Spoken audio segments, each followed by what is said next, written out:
A millionaire CEO pretended to be an employee until he fell in love with a desperate young woman. Before we start the story, leave a comment telling us what city you're watching from. Enjoy the story. Luna Bennett held her folder tightly against her chest. No job, no money, and rent overdue. She decided to try the impossible. Hand in her resume at Brightcore without an appointment. She walked into the building and headed straight for the elevator. When the doors opened, a man was already inside, wearing a simple suit and looking down at his phone. She stepped in, pretending to be confident. "Good morning," she said, as she entered. "Good morning," he replied without looking up. Luna pressed the button for the reception floor. The silence felt uncomfortable. He seemed so calm, which made her feel the sudden urge to speak.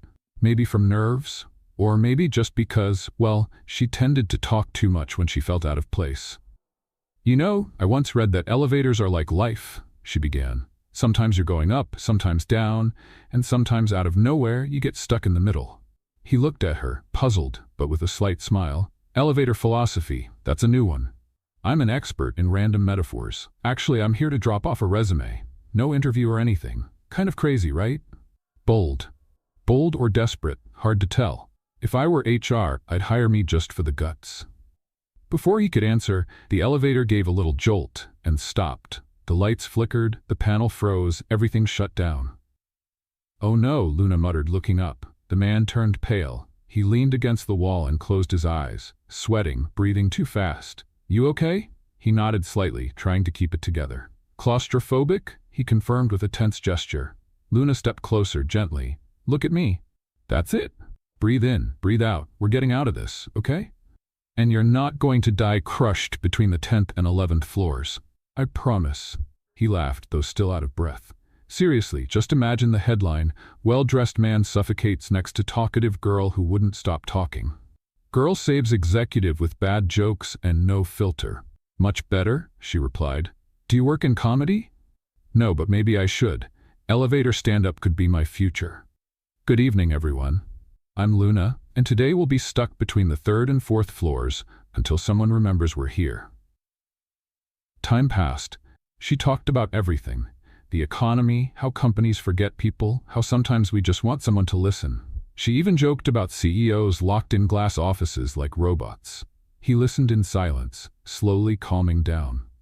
"If I could give some advice to one of those suit-and-tie bosses," she said, "I'd say, smile more. Walk the halls, and try to remember the cleaning lady's name." When the elevator finally started moving again, they both felt oddly lighter. The panel lit up, numbers rising, and Luna smiled. See, nothing like a good chat and a shared panic attack to start the day.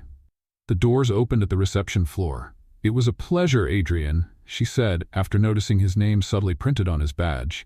"Hope the rest of your day runs more smoothly." "Likewise, Luna." She blinked, surprised. "Wait, how do you know my name?"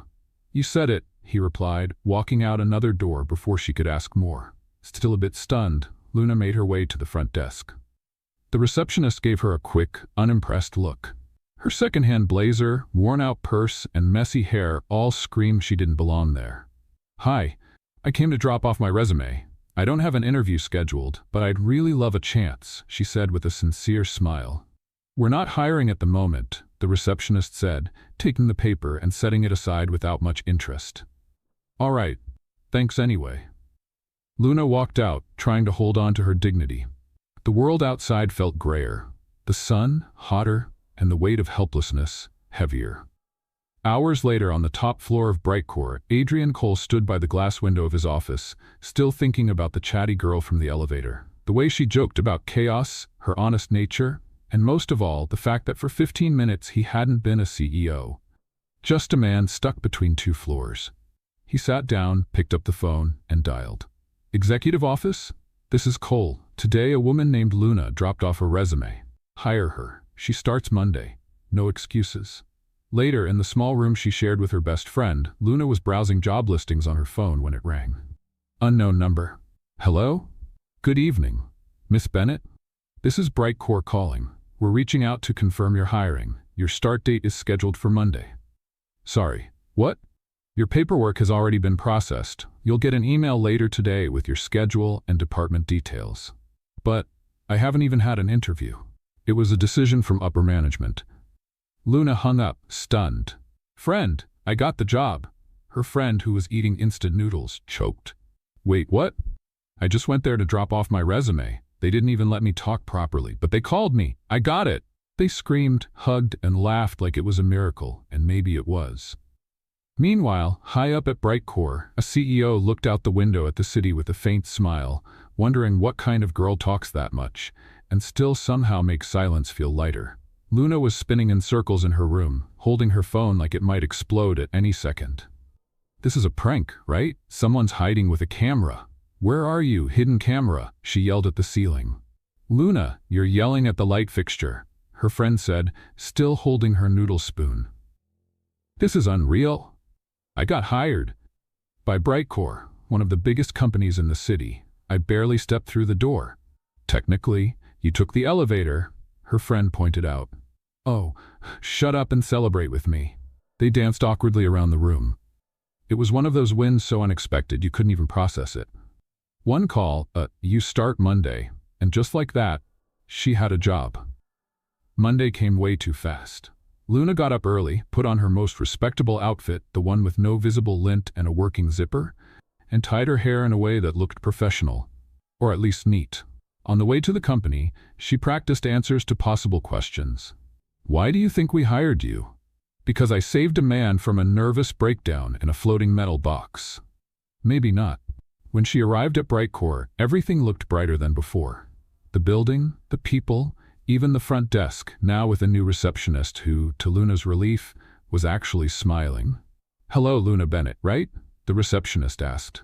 "You can head up. Here's your temporary badge. The strategic creation team is waiting for you." Strategic creation? She almost tripped on the rug. In the elevator, she looked closely at the badge. Her name was there, printed in a nice font and everything. No spelling mistakes. This was really happening. When she got to the right floor, she was greeted by a friendly, very energetic woman named Julia. "You're Luna? Oh, I'm so glad you're here. We've been waiting. Are you settled in? Have you had a moment to breathe? Want some coffee?" No. Coffee, please." "Perfect. Come on, I'll show you your desk."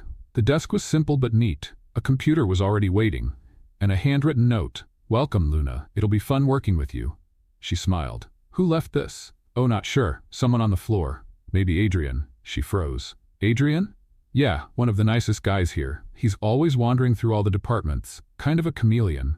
But he's smart, fun, a bit mysterious." Luna swallowed hard. The Adrian from the elevator? Before she could ask more, she heard a voice behind her. "I thought you'd run off," he said with that same calm tone and the same light blazer.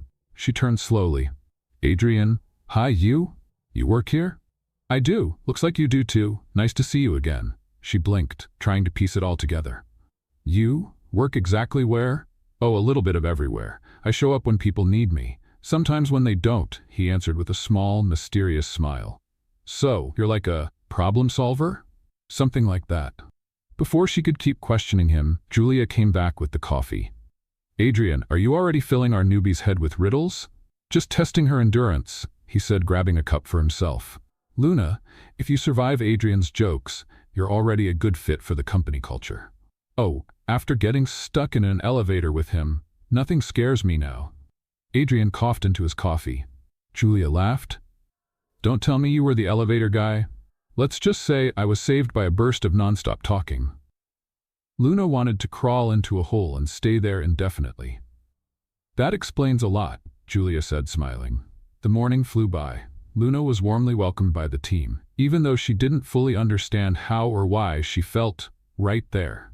Like for the first time in a long while, she was exactly where she needed to be.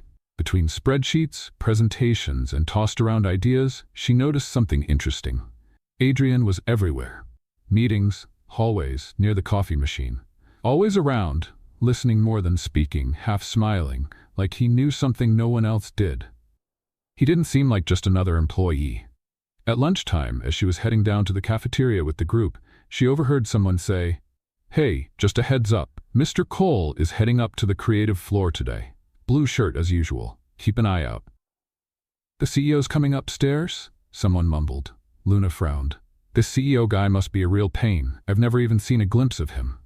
He's like a mythical creature. Everyone talks about him, but no one's actually seen him. Adrian, who was just a few steps behind, coughed again, this time clearly trying to hold back a laugh. She turned around, suspicious. You're always nearby, Adrian. Let's just say I enjoy watching a good story unfold.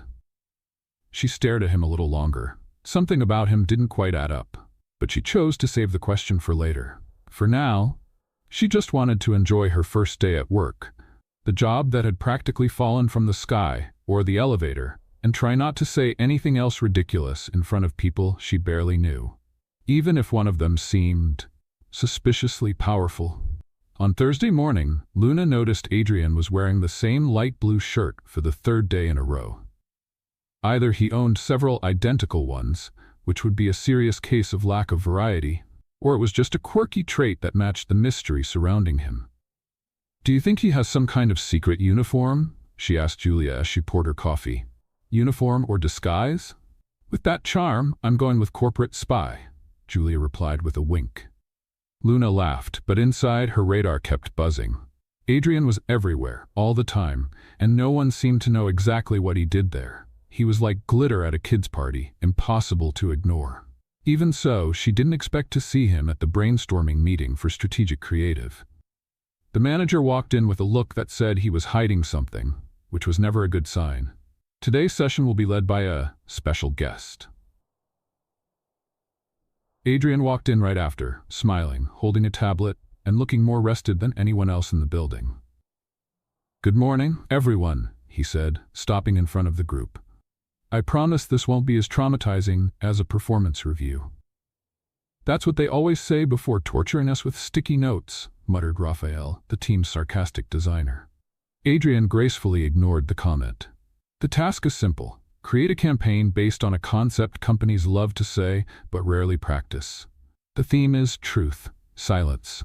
You'll be working on ideas that explore how brands can be more genuine, more human, less marketing, more reality. And most important, I want honesty in the presentations. No sugarcoating, no Instagram filters. You've got 30 minutes, go.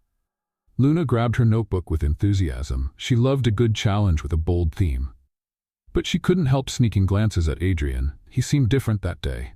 More focused, more serious. Yet, he still had that slight smile on his face, like he already knew what everyone was going to say. 30 minutes passed like 5. Each team member presented their idea. Some were solid, others creative, and a few sounded like sleepy Friday afternoon pitches. When it was Luna's turn, she stood up. My campaign would be called Stop Pretending. Everyone already knows. The idea is to use sarcasm in favor of authenticity. Show what companies say versus what they actually do. She took a deep breath. For example, we value each employee as an essential part of the whole. And the image? A shared fridge with a wrinkled apple and sticky notes saying, "Don't touch my yogurt." Everyone laughed. Or, we care about our team's well-being. Below that, someone napping in the bathroom with their forehead against the wall. More laughter. The point is to expose the truth in a humorous way, because sometimes laughing at what's wrong is the first step to changing it. Adrian was watching her closely, his smile now a bit more obvious. When she finished, he was the only one who didn't clap. Instead, he said, "You're brave. Is that a good thing?" "It's rare." She sat down, not hiding her smile. That compliment felt more valuable than any evaluation score. After the meeting, Luna went to the break room for some water. She was distracted, thinking about how to improve her idea when she heard footsteps. Adrian leaned against the counter next to her, holding a mug. "Did you have fun today?" "A little. Speaking inconvenient truths out loud is always fun, especially when the audience can't do anything but laugh." "Exactly." He took a sip. "And you, Adrian, have you ever told someone an inconvenient truth?" "Yes, today actually." "Oh yeah, what was it?" "That I think you're brilliant." Luna nearly choked on her water. "Was that a pickup line?" "No, just an honest observation. But if you want, I can try a bad pickup line so you can compare." "No, please, spare me." "All right. Then I'll keep being honest. You intrigue me, Luna. Since the elevator, since the way you speak your mind without a filter, without fear. I don't see that much around here." She looked at him, and for the first time she realized his gaze wasn't just curious, it was interested. There was something there. Something that went beyond teamwork.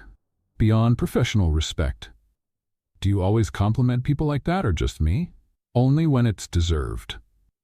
Silence fell between them, but not the awkward kind. It was the kind of silence that makes everything feel clearer. You know what I find strange? Luna said, breaking the moment. What? The fact that you show up everywhere like a recurring character in my week. It's like my life is a show and you're the secret main character. What if I told you I like being around? I'd say that's suspicious. And what if I said it's true? She looked straight at him. Then, prove it. He set down his mug, took a step closer, and gently reached for her face. Her breath caught. Time stood still. Everything paused, and he kissed her. It wasn't a dramatic movie-style kiss. It was simple, real, with a hint of lukewarm coffee and a racing heartbeat, a kiss that said, "I'm here," without using any words. When they pulled back, Luna still had her eyes closed. Okay, that was unexpected. Was it? A little, and good or bad? Good, but you're still suspicious. Then give me time to prove otherwise. She laughed. Her cheeks were flushed. She felt happy, confused, and strangely comfortable with all of it. The next day, Luna arrived at work with a fluttering heart and a head full of questions. She didn't quite know what it all meant. If it was a beginning, a coincidence, or just something good in an unexpected moment. Adrian didn't show up that morning. She found it odd. Maybe he was trying to avoid turning the kiss into a topic. At lunchtime, she went to the cafeteria alone, got her food, sat in a corner, and soon heard footsteps behind her. This seat taken? She turned. It was him, with a small smile and 2 sodas in hand. You disappeared today. Had meetings, but I was thinking about you the whole time. She tried to hide her smile, failed miserably. And what did you think? That you're more dangerous than I thought. Me? You throw me off. That never happens. Welcome to my world, she said, taking the soda. I've been off balance since the elevator. They looked at each other, and suddenly the noisy cafeteria didn't matter, nor the curious glances, nor the fact that it was a place where no one usually got involved with anyone. This is really happening, isn't it? She asked, almost in a whisper. It is, and it's the best thing that's happened to me here. She laughed. So, what do we do now? We live. Carefully, patiently, and with more kisses, if you'll let me. I'll let you. And there, among trays and napkins, Luna realized that maybe, just maybe, the truth was more surprising than she had imagined. The morning after the kiss, Luna woke up with a ridiculous smile on her face. And it wasn't because she slept well. Because she didn't. She spent most of the night tossing in bed, laughing to herself, and replaying the moment Adrian kissed her. That kiss had turned everything upside down. Her thoughts, her focus, her sense of professional boundaries. I kissed Adrian, she said out loud as if trying to convince herself. I heard, Anna replied from the bathroom, toothbrush in her mouth. You've said that 4 times since you woke up. Luna pulled the blanket over her head. This is crazy. Now what? Now you breathe, have your coffee, and go to work like you didn't just kiss the company's most handsome, mysterious, and sought-after coworker. I'm in trouble. You're in love. That's even worse. At the office, Luna tried her best to act normal, which was a total disaster, since she was never exactly good at pretending. With every step she glanced around for Adrian, hoping for some kind of secret signal. A longer than usual hi, a coffee with a note, anything. But by mid-morning, nothing. Where's Mr. Mysterious? Whispered Julia as they passed by the break room, probably avoiding eye contact. Maybe he came to his senses and realized he got involved with an employee without health insurance. Or maybe he's planning the next kiss like a military operation. Luna blushed just at the thought. At lunchtime, she decided to go down alone. She needed some air and fries, or to fry her feelings, as she liked to say.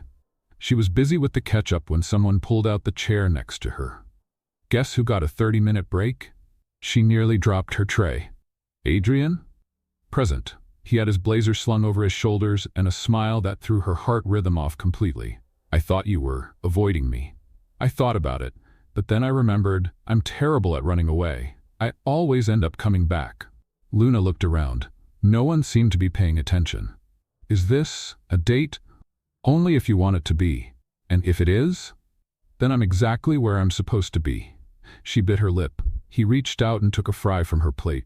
Bold move. I call it a strategic approach. You're impossible, and you're irresistible. They laughed, It was light, easy, like they were dancing on invisible ground where none of the office rules applied. "Adrian," she said after a few minutes, "what exactly do you do at this company?" He paused for half a second. "You want to know my job title? I want to know who you really are." He smiled, but this time the smile was guarded. "Let's just say I'm someone who's curious. I like moving between departments, seeing things from a different angle. You talk like someone who knows more than they should, and you talk like someone who's about to find out more than they expected." She looked at him, but before she could press further, his phone buzzed. He glanced at the message and made a slight face. "I have to go upstairs." "A meeting?" "Something like that. You always disappear out of nowhere, and I always come back. Is that a promise?" "It's the best I can offer for now." He leaned in, close to her ear. "But I want to offer more." Then he left, as if he hadn't just turned her world upside down with one sentence and a glance. Let's play a little game for anyone reading the comments. Type pizza in the comments. Only those who made it this far will understand. Now, back to the story. Hours later, near the end of the workday, Luna decided to drop off the printed reports at the executive floor. Just one floor up. Easy. Simple. Harmless. She stepped into the elevator, fixed her hair using the reflection in the doors, and tried not to think about Adrian. When she reached the floor, she looked for the meeting room listed on the paper. She knocked on the slightly open door and stepped in quietly. The room was full, and in the back, standing and speaking about innovation and leadership, was him. Adrian. But not Adrian with the casual shirt and cryptic comments. It was Adrian Cole, wearing a badge, holding a title, standing out. On the screen behind him, it read in bold letters, Adrian Cole, CEO of Brightcore. Luna froze. He stopped speaking when he saw her. Her eyes widened. She swallowed hard, took a step back, then left the room like someone fleeing from an emotional fire. The world was spinning, and suddenly everything made far too much sense. Adrian, the CEO, the man she thought was just a curious, mysterious, and incredibly charming employee, was actually the one in charge of it all. No, she whispered inside the elevator. This can't be real. But it was, and suddenly, the kiss, the looks, the coffees, all seemed part of something much bigger. Too big, and far too real. Later that evening, back at home, Luna couldn't stop thinking about the scene in the meeting room. Adrian, or rather, Adrian Cole, standing there talking about innovation like he wasn't the same man who had stolen fries off her plate just days before. So mysterious Adrian was the boss all along, Anna said. And here I was thinking he was just a quirky analyst with a badge allergy, Luna replied, flopping onto the couch. You kissed the CEO. Anna, for heaven's sake, don't say that out loud. Sorry, but you kissed the CEO. Luna threw a pillow at her. The next morning, Luna avoided the break room. She avoided the elevators. She even avoided walking near the executive floor. She had spent the night rehearsing speeches in front of the mirror. Some were cold and direct, others dramatic and sarcastic. In none of them did Adrian respond the way she hoped. When the clock hit noon, she tried to sneak out to lunch 5 minutes early to avoid the crowd, but no luck. As soon as she stepped into the cafeteria, she saw him. He was already there, sitting at one of the corner tables, with 2 bottles of water on the table, a silent attempt at peace. She thought about pretending not to see him, but that wasn't who she was. Luna walked over, heart pounding, thoughts racing. Can I sit? She asked coldly. Please. She sat down slowly, keeping enough distance to make it clear that things were anything but friendly. So, CEO, she said, folding her arms. Adrian sighed. Luna? You let me believe you were just another employee. A curious one. A guy who popped up out of nowhere but had good taste in coffee. I know. And even after the kiss, you stayed quiet. I was going to tell you. I swear. I just didn't know how to do it without sounding like I was trying to manipulate you. At this point, it sounds exactly like that. He looked down for a moment. When he looked at her again, he seemed more vulnerable than ever. You have every right to be upset. And hurt. I just wanted a little time to experience something real. Without my name getting in the way of everything. You pulled it off, didn't you? For a few days, you were just Adrian, the guy I felt comfortable around, the one who made me laugh, who understood me. But all of that, it was based on a lie. It wasn't a lie, Luna. It was real. I just kept part of it from you, out of fear. Because when I'm with you, I'm not the CEO, I'm just me. She took a deep breath, crossing her arms on the table. That doesn't erase the fact that you hid it and put me in an awkward position. You had power over everything, and I didn't even know who you really were. I understand. That's why I'm here. No badge, no ready-made excuses. Just hoping for a chance to talk, outside of this place. Tonight, please. She looked at him. There was truth in his eyes, regret too, but inside she was still unsure. I'm not saying I'm ready to forgive you today, she said. I'm not asking for that today. But I'll talk to you, after work, somewhere we're not the CEO and the employee. Deal. The rest of the afternoon felt strange. Adrian disappeared. Literally, no one saw him in the halls or meeting rooms.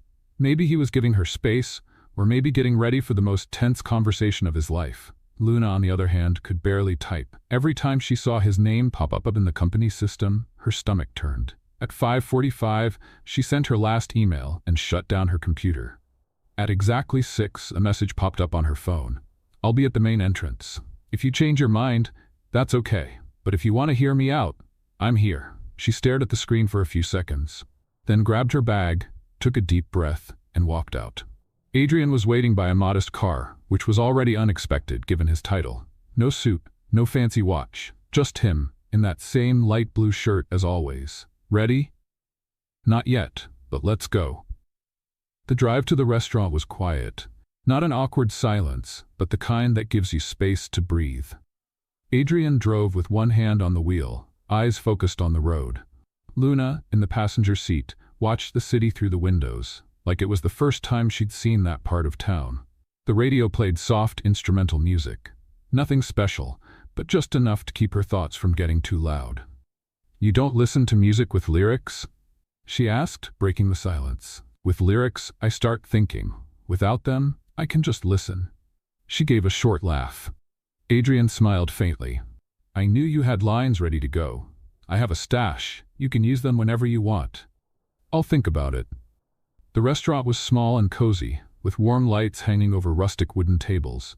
Nothing fancy, nothing corporate, no chance of running into anyone from Brightcore. The kind of place where no one cared about titles, reports, or quarterly goals. They sat in a quiet corner by the window. A friendly waiter brought 2 menus and disappeared. Luna flipped through the pages without really looking. Do you come here often? Whenever I need to remind myself I'm not just a name on a glass door. She nodded slowly.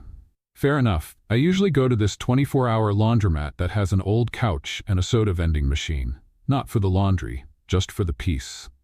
You and I have unusual tastes. She placed the menu down. You know what still bothers me, Adrian? Tell me. It's not just the fact that you're the CEO. It's that you heard me badmouth the CEO and said nothing. He bit his lip, holding back a laugh. You were right about almost everything you said, to be honest. Don't compliment me just to dodge the issue. I'm not dodging. I really admired how bold you were. It reminded me of who I was before the title. I liked being treated like a regular guy. I needed that. So I was just your tool for that? No. You were. You. Luna crossed her arms on the table. I felt embarrassed, like I'd exposed too much. I felt ridiculous when I saw your name on that screen. And I felt seen for the first time in months. The waiter came back. They ordered quickly. Luna picked a dish she didn't know just because the name made her smile. Adrian went with a classic. While they waited, she leaned back in her chair and looked out the window. Outside, the city was loud and alive, but inside it felt like time had slowed down. Why me? She asked, turning to face him. Out of so many people, people who know the market, investments, analysis, why pay attention to me? Because you're the only one who made me forget I have to be someone. She went silent. That wasn't the answer she was expecting, and she didn't know what to say after that. So what now? She asked, for the 3rd time in the past few days. Now we start over, he said. If you're willing. How? We're choosing a new starting point, a place where no one's a CEO, no one's an assistant, just 2 people trying not to mess up something good. She looked into his eyes for a moment. They didn't seem mysterious anymore, just honest. Maybe a little tired, but real. Okay, she said slowly. Then let's make a deal. From now on, you tell me everything. No beating around the bush, no elevator metaphors, just the truth. Deal. And I'll try not to run away. Deal? Dinner arrived, and with it, a lightness Luna thought she had lost. They ate, laughed, and shared embarrassing stories from past jobs. Adrian told her about the time he spilled coffee on a minister at a conference. Luna topped that with the story of when she mistook a priest for the bank manager and asked for a spiritual loan. Later, they walked to the car in silence. This time, the silence felt easy, comfortable. Adrian opened the door for her, and before getting in, Luna paused and looked at him. "Are you still willing to just be Adrian with me? Only if you'll just be Luna with me," she smiled. "I've never been anything else." He stepped closer, slowly. Her heart was beating fast, but there was no rush. When he kissed her, it was nothing like the kiss at the office. There was no surprise, no doubt, just choice. And right there, on some random sidewalk next to a tucked-away restaurant, Luna understood. Maybe what started out as a mistake was exactly the right thing she didn't know she needed. The week finally felt like it was back on track. Luna and Adrian started talking more naturally again. They exchanged knowing looks in the halls, and even though they kept things quiet, there was an unspoken agreement between them. A silent understanding that said, "We're trying." "So now you two are a sort of secret couple?" Anna asked as she served pancakes onto her plate. "A semi-official couple with a confidentiality clause," Luna replied, sitting down at the table. "I'm not sure if I should be happy or worried." "Be both. I am too." At Brightcore, the rumors had quieted down. HR hadn't called Luna again, and Adrian kept a public distance to avoid more gossip. But how do you hide something that feels real even when no one's talking about it? On Tuesday afternoon, while Luna was sorting reports in the creative room, she overheard something she wasn't ready to hear. "Did you see the spreadsheet for the new opening on the branding team?" Yulia whispered to Carol. "I did. Guess who they're considering for the role?" Luna. "Really? And guess who got that approved directly with the board?" Adrian Cole. Luna stopped typing. Her face felt hot. The position was highly sought after, and even though she'd been doing well, she never applied. She hadn't even been told about it. And now, they were saying he was pushing it behind the scenes? She sat there for a few seconds, letting it sink in. Then she got up and left without saying a word. Adrian was alone in the 10th floor conference room, finishing up a contract when the door swung open. "Can we talk?" Luna asked, straight to the point. He looked surprised but nodded. "Of course. What's going on?" She walked in and closed the door behind her. "Did you recommend me for the branding position?" He hesitated.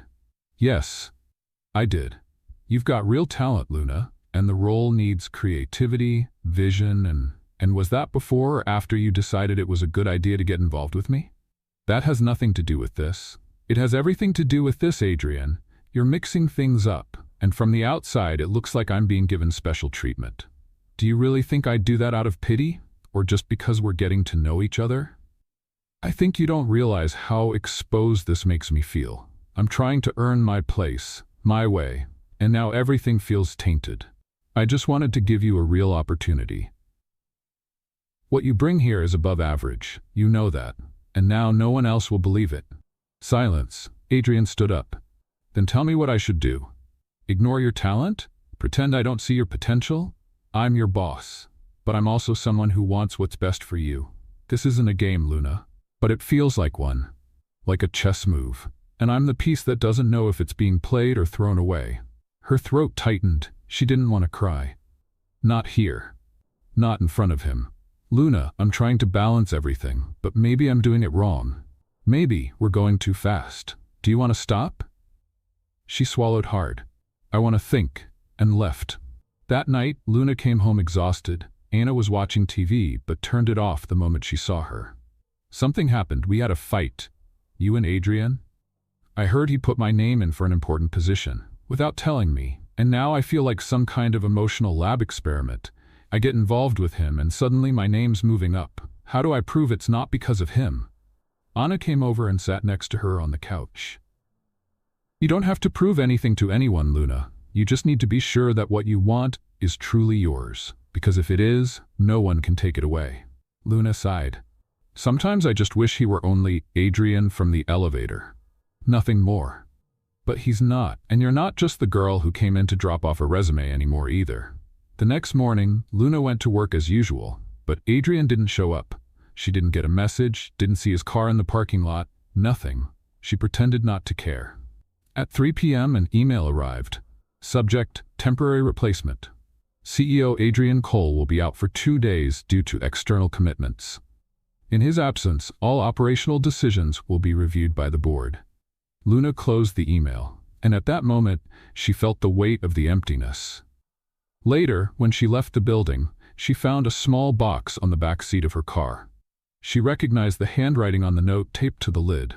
Just a reminder that before I was CEO, I was just a guy in an elevator. Inside was a keychain shaped like an elevator, with 2 little metal figures inside. She held it gently, and didn't know whether to smile or cry.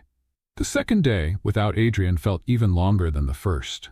Luna arrived early, as always, but something about the office felt different. His absence was like a sound you don't notice until it stops. A quiet space no one dared to fill. She tried to stick to her routine. Work. Answer emails. Avoid the flood of thoughts threatening to overflow. But it was impossible to ignore all the eyes on her. Even Julia, who never paid attention to gossip, now seemed to hesitate before starting a conversation. "Are you okay?" she asked, leaning on the edge of Luna's cubicle. "I'm fine. Why wouldn't I be? I don't know. You seem a little closed off." Luna forced a smile. "Maybe I'm just saving my energy. It's only Tuesday, and I already feel like I've lived a month's worth of emotions."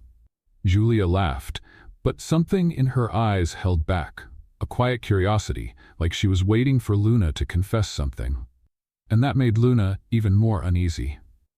In the 8th floor meeting room, Luna was called in for a chat with 2 board directors. "We just want to hear from you," one said, adjusting his glasses. "Learn about your experience with the company. See if there's anything you'd like to share." She knew what this was really about. It wasn't her experience. It was about her being too close to the CEO. "Everything's fine, thank you," she answered politely. "The branding position has been put on hold," the other one added casually. Luna nodded, keeping her expression steady. "I heard. It was a unanimous decision. But if new opportunities come up, we'd like to know if you're still interested in growing with the company." Interested in growing on my own, or with help from the top, she wanted to ask, but she said nothing. "Of course. I'm here to work, above all else." "Great. You can count on us." She left the room with shaky legs. The knot in her chest tightened, but the smile on her face remained untouched. At the end of the day, Anna called just as Luna was waiting for the elevator. "So, did he show up?" "No. And the position he had recommended me for got cancelled." "Coincidence? I don't think so." "Me neither.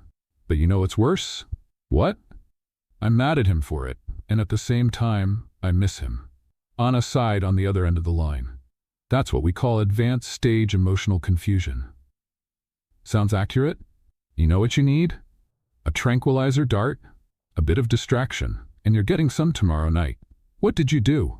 "I signed us up for that gallery event, the urban photography one. There'll be free wine and people who don't talk about spreadsheets." "Free wine and art? I'm in." On Wednesday, the office got an unexpected visitor. "This is Thomas," Julia announced, introducing a tall man with an easy smile and a direct gaze. "He'll be with us for a month, sharing experiences between Brightcore locations. He's from the Chicago branch." "Thomas, this is Luna, the most creative mind on the team." He shook her hand firmly, flashing a smile far too charming for someone who had just arrived. "Luna, beautiful name. I hope we get to work together during these weeks." "Me too," she replied kindly, though her eyes were still fixed on the empty spot where Adrian used to show up. By the end of the day, Thomas had proven to be just as efficient as he was charming. In just a few hours, he had already learned the team's system, won over the front desk staff, and received 3 compliments from the communications director, something Luna had only managed after 2 months. "Wow," Julia said. "If this guy keeps it up, he'll get promoted before we even finish the campaign." Luna laughed, but she wasn't exactly at ease. There was something about Thomas that kept her on alert. He was too good, too confident, and worse, he seemed to know more than he let on. "You're close to Adrian, right?" he asked during a break in the kitchen. She stopped stirring her coffee. "Why? I just thought it was interesting. You changed when I mentioned his name, and I heard some rumors." "Rumors are great for people who like wasting time." "I don't like wasting time. That's why I'm asking directly. She looked at him, serious. I'm a professional, and I hope you are too. He raised his hands like he was backing off. Fair enough. I just thought we might understand each other better. Luna finished her coffee and left the room without another word. That evening, the gallery event felt like a different world. Soft lighting, people dressed too stylishly to seem real, and Anna looking stunning in a fitted black dress that made half the guests turn their heads. Luna wore jeans, a dress shirt, and a darker lipstick than usual, the kind of detail only someone paying close attention would notice. See, this is life. No HR, no emails, no reports. Just wine and pretending to be intellectual. Exactly. As they looked at a wall of black and white photos of spiral staircases, Luna felt someone approaching. Hope you two didn't start without me. She turned. Adrian. He wore a simple leather jacket, an open collar shirt, and a subtle smile that couldn't quite hide how tired he looked. His eyes found hers instantly. Anna stepped away gracefully, leaving them alone in front of a photo that looked like a reflection of the confusion Luna felt inside. I thought you were still on leave, she said with a touch of irony.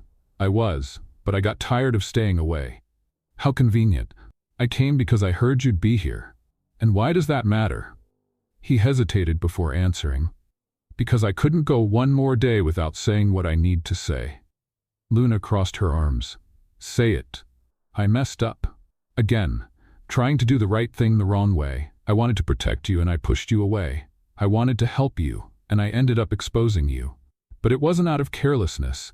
It's because I'm trying to figure out how to be myself, with you. She didn't say anything. And what if I don't want to figure it out anymore? He looked her in the eyes. Then I'll accept that. But if there's still any part of you that wants to try, I'll be here, even if it's from the outside.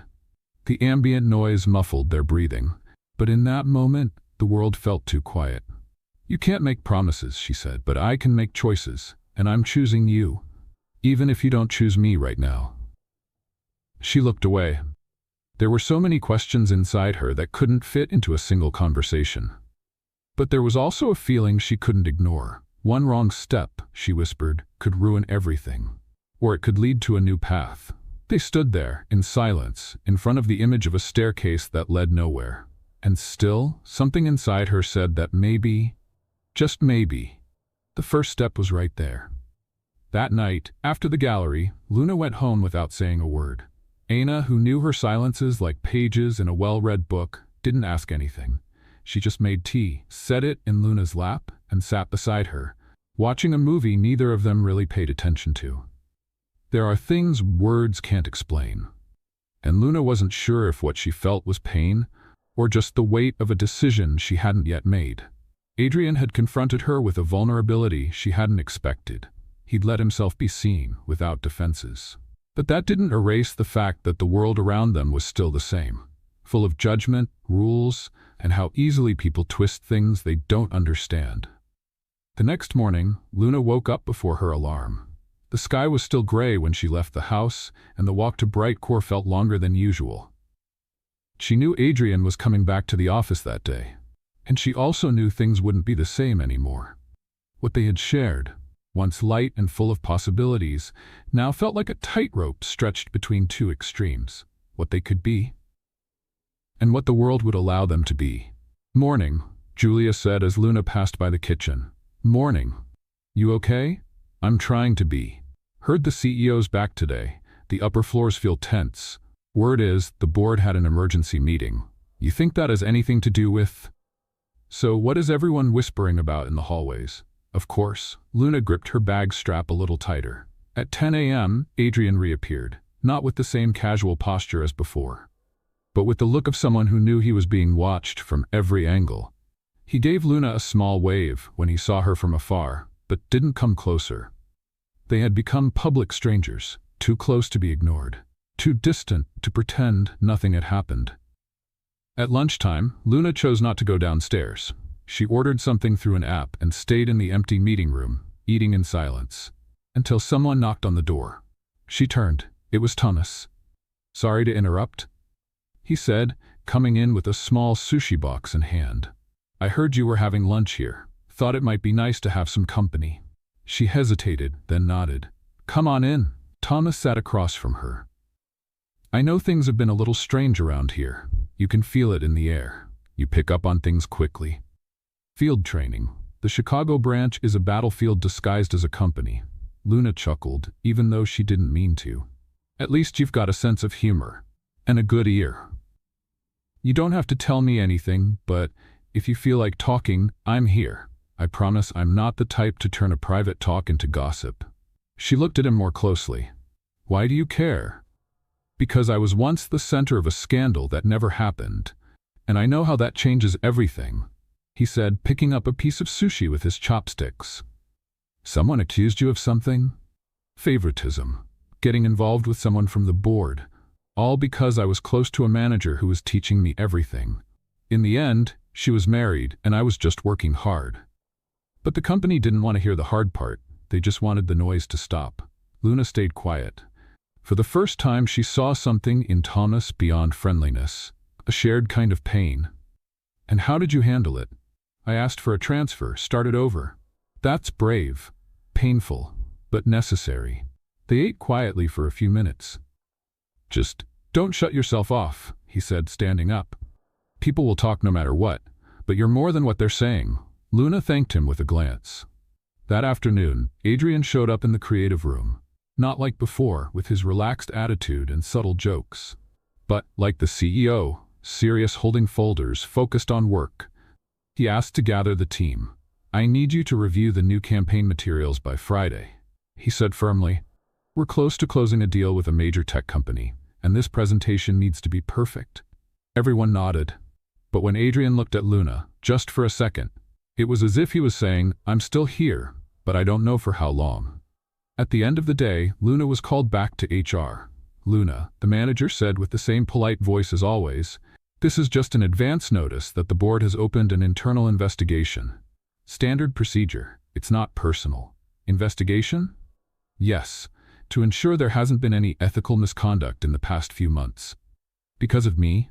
The woman hesitated. You're at the center of an unusual situation, and the committee needs to determine whether there was any improper influence on internal processes. I see. She walked out of the room with shaky legs. She needed some air. She went up to the building's terrace, where the wind felt colder than usual. Adrian showed up 5 minutes later. They told me you were called in. They've put me in the middle of an investigation. Is that what you meant when you said you'd stand up for us? Luna, I'm not a piece in your game, Adrian. I'm not the girl you rescue in an elevator just to throw into the fire later. You're not in the fire because of me. You're in it because the system doesn't know how to handle someone who challenges the natural order. That doesn't make me feel any better. He stepped closer. I'm trying to fight this with you, but sometimes it feels like I'm fighting alone. Then, tell me what to do. Let me think. She left without saying another word. That night, Luna got home late. Anna was in her pajamas, eating cereal straight from the box. You look worse than I do on the last day of the month, she said. I'm in the middle of an official investigation. Because of Adrian. Anna stopped chewing. Are they pressuring you? They want me to quit, and are you going to? Luna didn't answer. She went to her room and locked the door, sat on the edge of the bed and opened her laptop. She checked her email. A new sender. asuntos.internos@brightcore.org.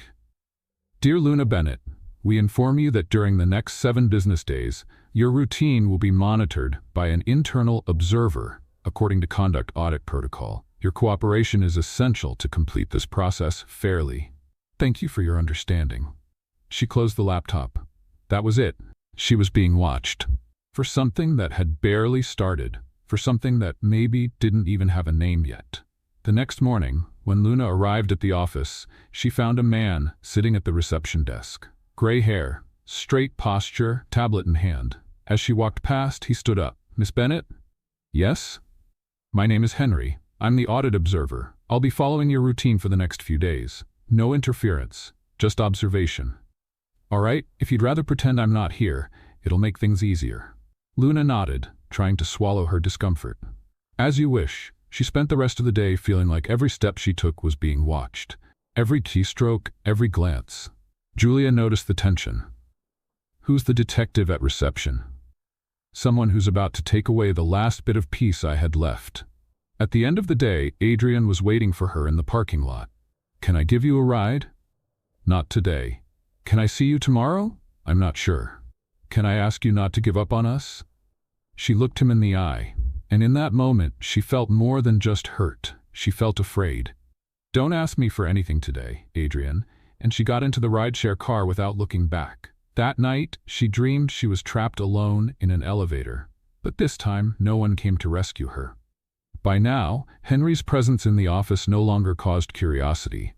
In less than 3 days, he had become part of the furniture. Quiet, discreet, but always there. Watching everything, like a mirror that doesn't judge but doesn't lie either. Luna tried to focus on work, but her attention dissolved among reports, unanswered messages, and the constant gaze of the observer. Has he ever smiled at you? Yulia asked, trying to lighten the mood as she worked on the presentation system. Henry? Not once. I'm starting to think he's an AI in a suit. Maybe he is. They're getting more realistic every day. Luna laughed, even if she didn't feel like it, and turned her eyes back to the screen. She had barely spoken to Adrian since the gallery night. They exchanged strictly professional emails, a revised attachment, a deadline extended, a thanks for the delivery. Nothing beyond that. But inside, everything was screaming. Let's play a game for those who only read the comments. Type Coca-Cola in the comments. Only the ones who read this far will get it. Now let's continue with the story. On Thursday morning, Luna was called into the conduct committee room. This time, there were more people. A company lawyer, 2 board members, and in the corner, Henry. No tablet, just watching. Miss Bennett, the compliance director, began. This meeting is part of the final phase of the process. We need to review a few sensitive points regarding communication between you and the CEO over the last 90 days. Luna nodded, trying to appear steadier than she felt. How would you describe your relationship with Mr. Cole during this period? She thought for 2 seconds. Just 2. Polite, professional. Do you deny there was a personal relationship? I don't deny it, but I don't think that's the point. And what would the point be then? What I do here, what I deliver, the campaigns I helped build, the materials I signed off on, the recognition I earned before I even knew who he really was. Silence. We received an anonymous email, the director continued, claiming you had access to strategic company decisions before other employees. That you were given special treatment. Luna frowned. An anonymous email can say anything. I didn't have access to anything outside the scope of my job. There are records of meetings with him after hours. And there are coffee breaks with coworkers during lunch. Does that count as favoritism? The director crossed her arms. So you're saying the relationship didn't affect internal decisions? I'm saying the relationship happened in spite of the environment, not because of it. Henry took a note for the first time. That afternoon, Adrian appeared in the creative room. Not to speak with Luna, but to request a review of the new product presentation. He was direct with everyone.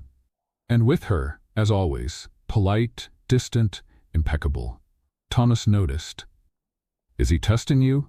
I don't know. Seems like he wants to see if you'll still fall apart. Luna looked at the screen at the blinking logo in the corner of the presentation. I'm trying to figure out if I even want to keep solving this puzzle. On Friday, Anna showed up at work with a cup of coffee and an invitation in hand. I figured you might need this. Coffee? Moral support, but also this, she said, handing her a folded flyer. Launch event at the new neighborhood gallery. Modern art exhibit, live music, and get this, gourmet snacks. Luna took the flyer. You think this will fix anything? No. But it's a distraction, and sometimes distraction is all we need just to be able to breathe again. Luna thought about it and decided to say yes. The exhibit was colorful, chaotic, and completely unexpected. Some paintings looked like smudges, and the sculptures looked like nothing. But everything there was vibrant, and for some reason, comforting. Luna and Anna were looking at a blinking light installation when they heard a quiet voice behind them. I know that name, someone said. They turned around. It was a woman in her early 30s, with red hair tied in a bun and glasses hanging from the neckline of her blouse. You're Luna, right? Luna Bennett? Yes, why? I'm Emily, she said, reaching out her hand. I used to work at Brightcore. I was in the innovation department. Really? Yes. I was there for 2 years. I left at the beginning of the year. Anna, curious, stepped closer. Did you know Adrian? Emily laughed. Who doesn't? But yes, personally. I worked directly with him. And what was he like? She paused. Complicated. He's brilliant, but very private. When he gets close to someone, it's because it really matters. Adrian doesn't open up emotionally for no reason. And you? We were friends, but I think he was still carrying too much on his shoulders. He never managed to let himself fully open up. Luna listened in silence. But if he did that with you, Emily went on, then you're different. On Saturday, Luna woke up to the phone ringing. An unknown number. Hello? Miss Luna? This is the front desk at Brightcore. Mr. Cole left something for you in the lobby. He said he didn't want anyone else to bring it. She got dressed quickly and went there. When she arrived, she found a simple box with a light blue ribbon. No sender. No note. Inside were 3 things: a printed copy of a campaign project they had created together in the first few weeks, a photo of them laughing in the hallway of the creative department, one she didn't even know existed, and finally, a blank sheet of paper. And below it a handwritten line, to write what comes next, if you still want to. She stood there, frozen, with the box in her lap and her heart in her throat. On Monday, the committee called her in for a final meeting. Miss Bennett, we reviewed all the documents, conversations, and interactions. We found no clear violation of conduct, but we do advise caution moving forward. Thank you. And regarding your position, the spot in branding has been reopened, and now it will be based on merit. Your name will be evaluated with the others. Luna thanked them, but this time without fear. Without anxiety. When she left the room, she saw Adrian at the end of the hallway. He saw her too. And this time he walked toward her. Can I walk you out? Sure. They walked side by side without hurry, as if they had all the time in the world. I saw you left a box for me. I noticed I didn't get a reply. I'm still writing. That means that I'm ready to stop running. He stopped. She stopped. I can't promise it'll be easy, he said. I don't want easy. I want real. He smiled. Then let's go. Where to? Wherever, just with me. And she went. Not because she was sure, but because she was finally free from the fear of getting it wrong. Owning your truth wasn't a single act. It was a process. Luna learned that firsthand when, on Monday morning, she arrived at Brightcore holding Adrian's hand. There was no announcement, no memo, no formal email. But all it took was the 2 of them walking through the lobby together for the domino effect to start. Oh my, one of the project assistants whispered when she saw them. So it was true? Someone murmured in the elevator. Luna worked hard to keep her face calm. She knew that first walk would be the hardest. But Adrian, beside her, walked like a man with nothing left to hide. And that helped. A lot. When they entered the boardroom for the first meeting of the day, the room was quieter than usual. Adrian walked to the main table. Luna headed toward her usual corner, but he gestured for her to come closer. You're presenting with me today, he said, just loud enough for her to hear. She hesitated for a second, then walked to his side. The meeting was about Brightcore's new partnership with a global tech network. Luna and Adrian had worked on the campaign concept behind the scenes since day one. It was a big project, the kind that could shape the company's direction for the next 2 years. All the creative work here is from Luna Bennett, Adrian said when it was time to present. I was just there, watching it come to life. She took a deep breath and spoke, not about them, but about what she had built with hard work, with ideas, with courage.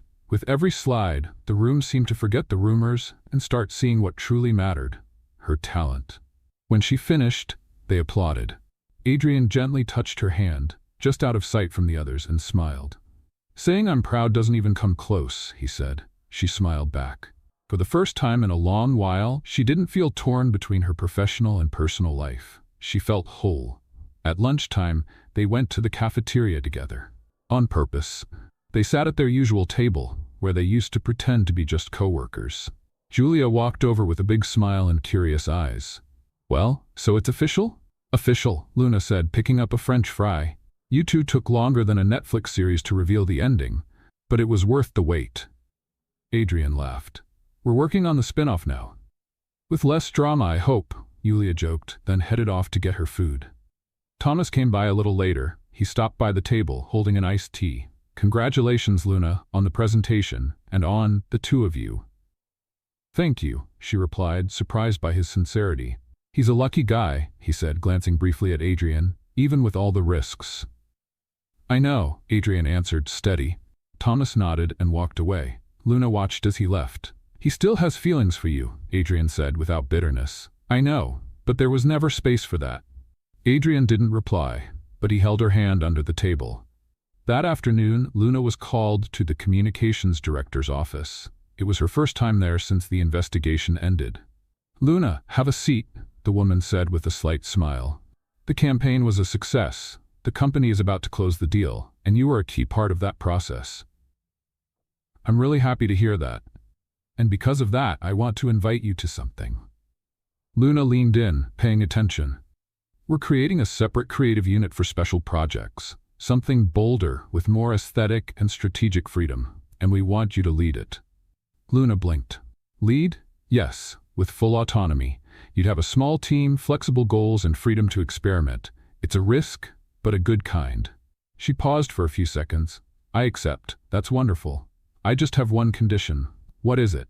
"That my position, my role, and my ideas are never tied to a relationship. That what I do is always seen for what it is, my work." The director smiled. "They already are." At the end of the day, Luna and Adrian left the building together. It was an ordinary Tuesday, but for them, it felt like the first day of something new, something light, no secrets. "I have a surprise," Adrian said as they got into the car. "If it's another elevator, I'm out." "Better, much better." They drove for 30 minutes to a quieter part of town, a residential neighborhood, peaceful, with tree-lined streets and renovated old homes. He stopped in front of a charming building with a brick facade and large windows. "What is this?" "Our future creative office." Luna frowned. "Ours?" "I bought the place. It's small, but full of potential. I want to turn it into an extension of Brightcore, but with a new approach, a space where ideas can grow without going through 10 levels of approval. And you want me to be part of it? I want you to lead it, your way." "This is unreal." "This is us, Luna. No filters, no hiding, just freedom." She hugged him right there, on the sidewalk. "Thank you for believing in me. I never had a doubt." That night, they went home and cooked together. Adrian found out he was terrible with garlic. Luna discovered he danced while stirring sauce. They laughed, ate, toasted with soda, and forgot about the world for a few hours. "When did you know you wanted all this with me?" she asked, lying on the couch, her head on his lap. "When you told me, in the elevator, that if you could give a CEO one piece of advice, it would be, smile more and remember the cleaning lady's name." She laughed. "And did you?" "I smile more. And the cleaner on the 6th floor is Evelyn. The one on the 10th is Maria. The one at reception is Denise." She looked at him, touched. "You really listened." "I listened to everything that comes from you." In the following days, they started getting things ready for the new creative space. Luna spent hours sketching layouts, picking furniture, painting walls, with help from Anna and Yulia, who volunteered without being asked. "I want a dark blue wall, with handwritten ideas framed on it," Luna said as she marked the wall with tape. "And a yellow couch, for decompressing," Anna suggested. "And a coffee machine that looks like it belongs in a sci-fi movie," Julia added. Adrian showed up at the end of the day with pizza and a small box. "To celebrate the beginning," he said, handing Luna the box. She opened it. Inside was a small metal sculpture, 2 little figures standing inside an elevator. "I had it made," she smiled, carefully holding the piece. "We really did start in the most unlikely place. And now we're exactly where we're meant to be." On a sunny Saturday, the new space was officially opened. Only friends, colleagues, and a few representatives from Brightcore were there. Luna, wearing jeans and a white t-shirt with the new project's logo, Kriako, was the last to speak. "When I first came to Brightcore, all I wanted was to drop off a resume. I ended up stepping into an elevator and walking out with a completely different life."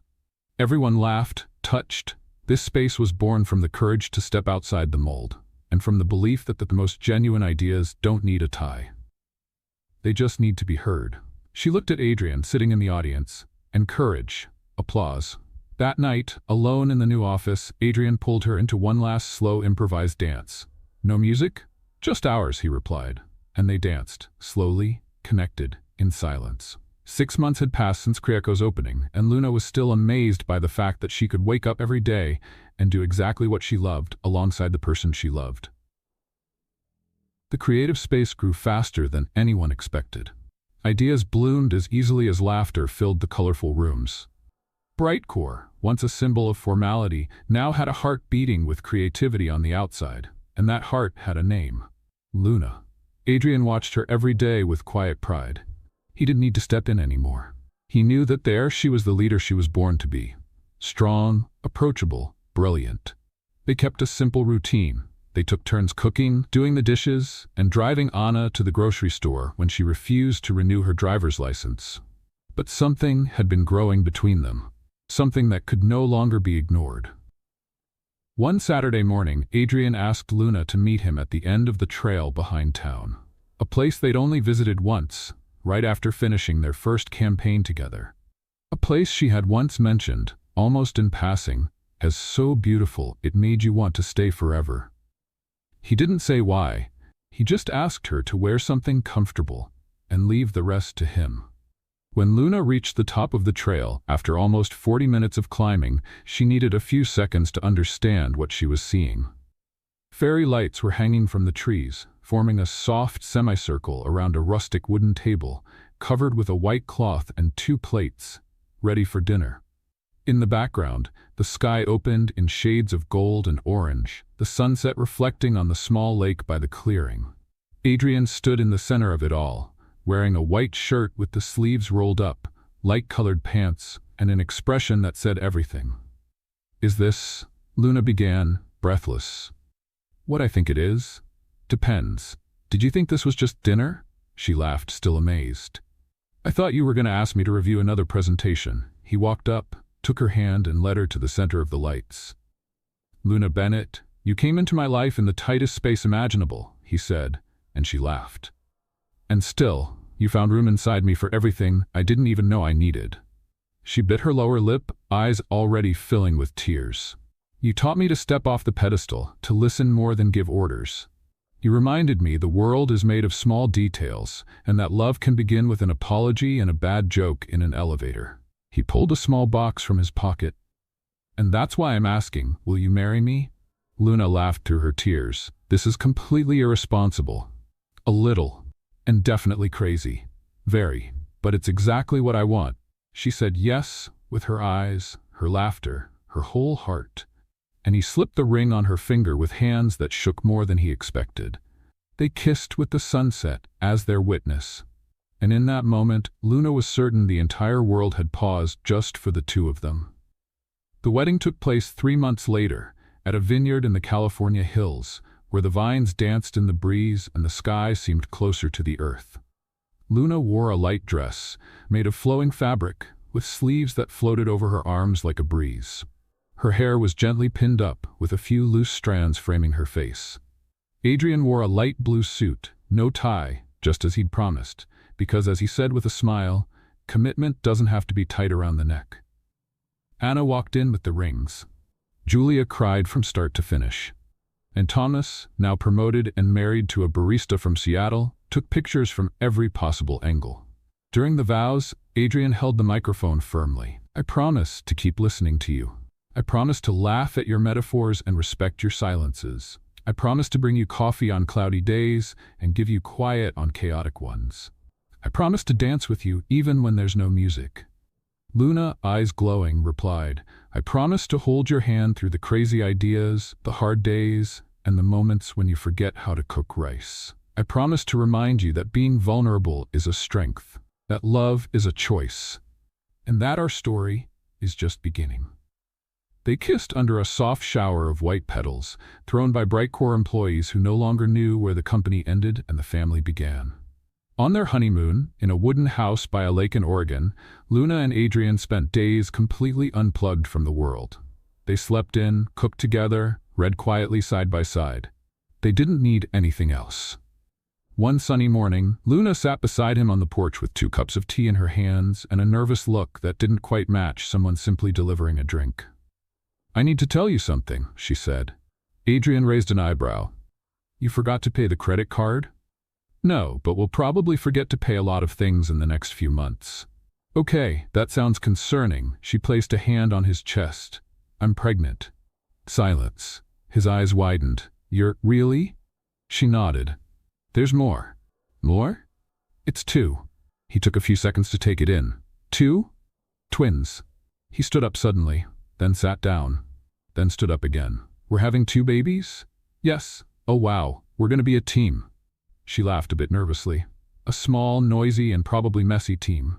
He knelt in front of her and placed his hands on her still flat belly. They're going to be amazing, because they're part of you. She held his face in her hands, and part of you. They kissed like it was all beginning again, like the future had suddenly become even more beautiful.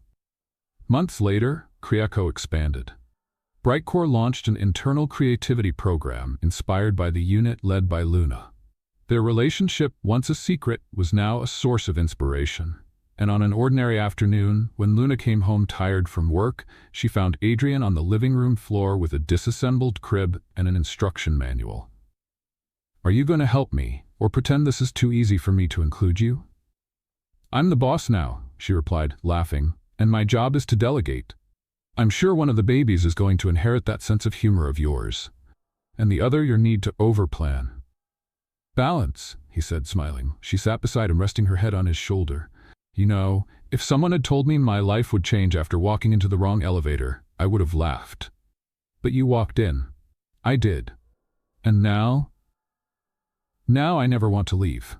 Adrian kissed her forehead, and they stayed there, surrounded by screws, laughter, and unspoken promises. What did you think of Luna and Adrian's story? Leave your thoughts in the comments. Rate this story from 0 to 10. What score would you give? Subscribe to the channel and turn on notifications to follow all our stories, and don't forget to check out more emotional stories by clicking right here on the final screen.